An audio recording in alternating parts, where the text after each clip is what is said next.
第34章，成為你在世界上最想見到的樣子。我在泰國遇到的第一位住持阿姜柏薩諾，並沒有口才的天賦，他一點都不喜歡講課。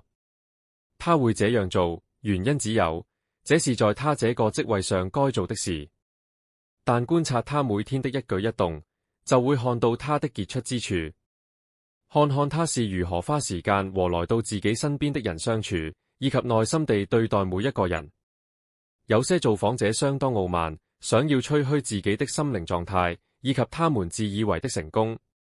有些造訪者相當粗魯，但是阿姜柏薩諾對待每一個人都是和善與公平公正的。擔任寺院住持，成為所有人的好榜樣，當然不是一件容易的事。但在我眼裏，他真的做得很棒。他言行一致，能用行動來證明自己所有的教誨。他始終是真心實意。有天晚上，大家在喝茶時，阿姜柏薩諾開始對我們大談哲理。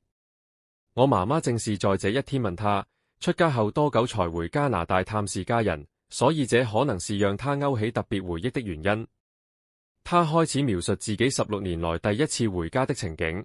當時是聖誕節假期，他在父母家，他的家人和親戚齊聚一堂過節。有天深夜，阿姜柏薩諾和正在喝威士忌的堂兄坐在一張桌子旁。過了一會兒，堂兄就倒了第二杯酒，並將他推向阿姜柏薩諾面前。你要喝一杯嗎？不了，謝謝。森林修行派的僧人禁酒。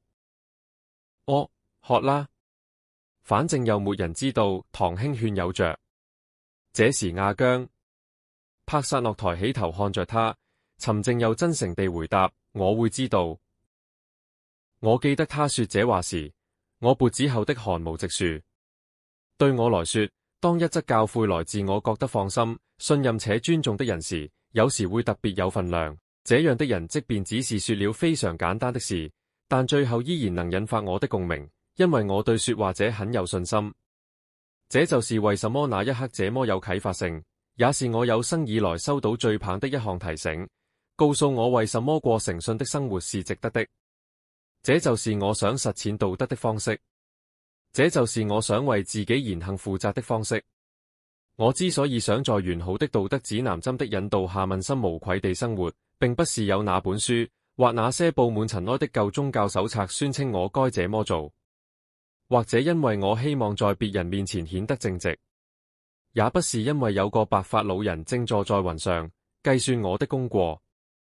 這只是因為我記得，所有我覺得羞恥、擔心別人發現、知道自己做錯的事，這些全是沉重的包袱，背着他們實在累人。相反的，想象一下，如果沒有帶着太多的陰影過日子，沒有太多關於自己用不正當手段行事的痛苦記憶，我會是什麼樣子？這就是為什麼不要為了一己私利而欺騙他人，不要為了滿足自己一時的目的去傷害別人，也不要為了貪圖便利而捏造或扭曲真相，因為這樣做有其價值。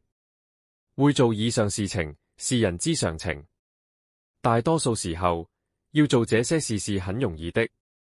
但當我們主動選擇為自己的言行負責時，一些美好的事情就會開始發生，這會減輕我們的包袱。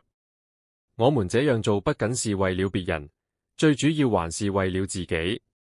在泰國有一句很妙的說法，他們會說，在佛背貼金箔，它起源自一項傳統，人們定期帶着一片金箔、蠟燭與熏香到廟裏，靜坐冥想片刻後就將它們交出去，藉此表達自己對信仰的敬意。泰國大多數的佛像都貼着金箔，這句話的意思是，你不必宣揚自己的善舉，將你的金箔貼在佛背上，沒人會看到。這種做法的概念會令人歡喜，就象徵意義來說，也是如此。他人是否知道並不重要，你知道，你會記得，而且你必須一直和自己共同生活。我們的行為與記憶就好比自己的泡澡水，它的乾淨或污濁全看自己的選擇。針對什麼在倫理與道德上才是正確的，我們可以沒完沒了地討論。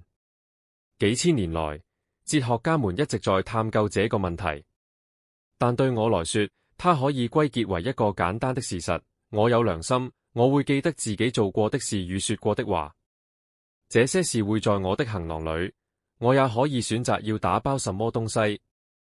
所以在道德的領域裏，我們要對什麼負起責任呢？很確定的是，這不包括衝動。人不時都會產生瘋狂的衝動，就算我們假裝沒有。我們的住持曾說過一個在1997年代美國總統選舉中發生的事，正好能說明這一點。吉米卡特原本有望勝選，成為下一任總統。在一次採訪中，記者問他：你是否出軌過，吉米？卡特回答道：我的身體從來沒有，但精神出軌很多次，人們對他的信任暴跌。但是，正如我們的導師所說的，如果這場訪問是發生在一個更開明的文化中，那麼眾人對他的信任反而會提高，因為還有什麼比這更符合人性的？我們都很認同這一點。衝動是原始、根深蒂固的行為，我們對此不負責。但另一方面，看到一個人能以足夠成熟的方式好好控制衝動，能釐清哪些衝動需要採取行動與放掉，當然更好。佛陀對此的描述相當精妙：一個人對自己的言行負責，堅持真理，遵守規則，不蓄意傷害任何人，就會像熱帶區夜晚裏的圓滿清涼月，從雲層後方緩緩出現，照亮整個大地。我年輕時看過一部西部片，叫《小巨人》（Little Big Man）。電影中有一個印第安酋長叫老帳篷皮 （Old Laskins），他的生活非常艱辛。有天早上，他從自己的圓錐形帳篷裏走出來說：今天是死去的好日子，這就是我希望的死亡到來方式，就像迎接朋友那樣。死神啊，歡迎你來！你在我耳畔低語，這一切總有一天會結束。一定別讓自己留下任何陰影，這讓我知道重要與必須正確看待的事。因為生命會驟然結束，所以我選擇如何生活就很重要。無論是否相信因果報應，我們的行囊很可能會影響自己的感受，對於過去、現在和未來一切的感受。所有宗教、靈修傳統都強調，記住人總有一天會死亡的重要性，這並非巧合。當你做決定與找到應對自己生活的方式時，請牢記這一點。我們可以選擇展現自己的美善，今天展現的比昨天多，明天又更多。人的生命是很短暫的。當真正理解這一點時，當不再將別人與自己擁有的事物視為理所當然時，我們就會以不同的方式度過自己的人生。我們無法影響每一個可能的結果，也不能讓一切都如自己所願，但我們可以選擇根據自己最明智的意圖採取行動，並對自己言行舉止的道德品質負責。這可不是一件小事，而是影響深遠的事。所有人都做得到，也不需要別人做出改變，你的內在才能變美。這真的就這麼簡單。我想，一個普通的10歲小孩或多或少能說出人心的美有什麼：耐心、慷慨、樂於助人、誠實、全心全意、寬恕的能力、暫時設身處地為他人着想的能力、慈悲、聆聽、同情心、同理心、體貼。要辨別這些特質，其實不難。但我的感覺是，我們的文化並不總是鼓勵人展現這些特質。這就是為什麼我想要強調他們。這提醒我們要問心無愧地生活，以及竭盡所能展現自己最美的一面。我很難想象，在現代這個世界上，還有什麼比這更重要的。這是否表示我們必須解決全人類與全球的所有問題？我們是否必須成為甘地或瑞典環保鬥士格利塔？通貝里？絕對不是這樣的。只有一小部分人似乎懷有這樣的想法，他們喜歡採取這種大舉的行動。這很優秀，也很棒。但是選擇在自身眼前的現實中採取行動，同樣有價值。